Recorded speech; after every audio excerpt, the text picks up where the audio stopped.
Brasil, novembro de 2004. Caríssimo Orlando, recebi sua mensagem sobre a indissolubilidade do casamento. Estou convencido de que a Igreja tem suas regras e que os católicos que a elas aderiram o fizeram por espontânea vontade. Não se pode mudar as regras, porque aqueles que a elas aderiram as romperam. Contudo, considerando que só não há perdão para o pecado cometido contra o Espírito Santo, deixo-lhe uma pergunta no ar. Como poderemos falar com estas pessoas sobre o Deus da vida e lhes negar a fonte da vida? Não estou convencido de que seja possível permitir que seja concedida a Eucaristia a tais casais. Contudo, integrá-los na comunidade, inclusive nos círculos bíblicos de que participam os integrantes dos grupos de encontro de casais com Cristo, é iniciativa da qual não me afasto, seja qual for o argumento dos que possam pensar diferentemente.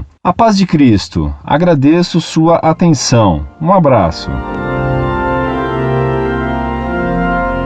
Prezado Salve Maria, apesar de me alegrar com sua concordância em relação à indissolubilidade do vínculo conjugal, que aliás é exigência absoluta da doutrina católica, me espanta que você caia em contradição com esse ponto da doutrina católica ao dizer que nada o convencerá de que quem viola esse princípio da doutrina da Igreja deve ser aceito naquilo que hoje se chama comunidade. Você fala como se o adultério fosse coisa de sua menos importância e não um gravíssimo pecado público. Parece-me que você embaralha a questão de perdão com a de aceitação de adúlteros, como se eles já estivessem não apenas perdoados, mas não mais vivessem nesse estado público de pecado. Com efeito, só o pecado contra o Espírito Santo não tem perdão, e o pecado de adultério não é contra o Espírito Santo. Entretanto, isso não significa que se deve aceitar um casal que viva em pecado público de adultério como qualquer pessoa que viva em estado de graça, nem muito menos a receberem a Eucaristia. Receber a hóstia consagrada em pecado mortal é sacrilégio. Um casal que vive em adultério ou amaziado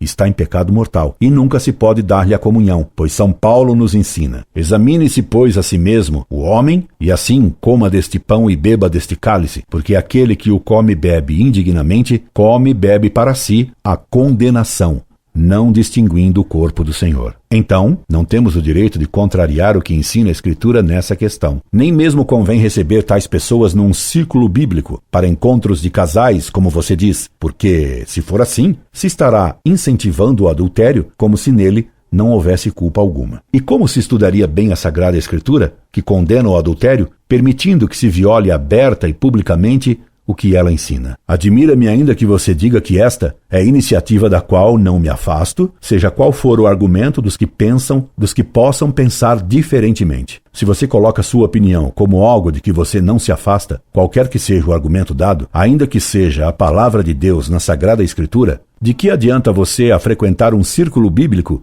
e o encontro de casais? Você só admite sua opinião e não o que ensina a Igreja Católica e o que Deus revelou. Vejo em sua contradição o mal que fazem os tais círculos bíblicos sem segura orientação eclesiástica, isto é, fazendo uma leitura superficial e só curiosa da Bíblia, sem orientação de um sacerdote prudente, aplicando em concreto o livre exame preconizado pelo heresiarca Lutero. Dar a Bíblia na mão das pessoas sem preparo, permitindo-lhes que a interpretem à vontade, é favorecer o livre exame e difundir uma mentalidade protestante que coloca a própria opinião acima do que ensina a Igreja e a Sagrada Escritura. Espero que você reflita melhor e deixe de considerar sua opinião como fonte da verdade. Só Deus e a Igreja são nossas fontes da verdade. Incorde Jesus Semper, Orlando Fedeli.